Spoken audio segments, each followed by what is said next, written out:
or you can continue. There we have our characteristics of learning.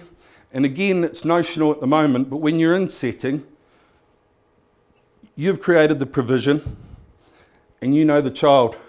So this becomes a lot more meaningful. So say it was playing and exploring engagement, potentially they're using their senses to explore the world around them and maybe engaging in an open-ended activity. It auto-saves, so we just close that. And if it's a really rich observation, having their own ideas, thinking of ideas potentially, finding new ways to do things. Again, you can do this with impunity because when you go to the website, everything's editable, and it's also editable as you do it. So close and it auto-saves, and then again you can upload, or you can get to the nuts and bolts of the assessment really, which is aspects. So say listening and attention, and ages and stages. Now, just a tip here for the user is obviously children don't work in blocks.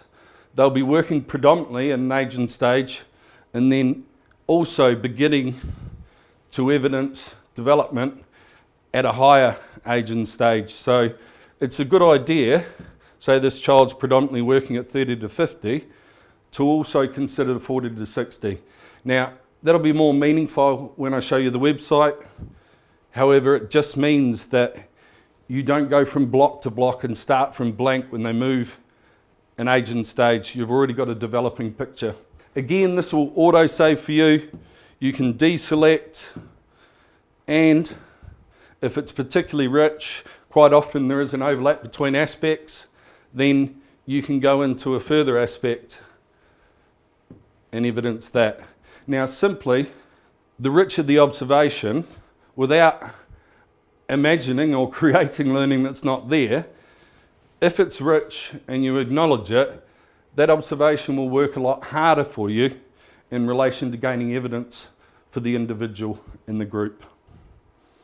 So that's the app. You do not have to do every screen.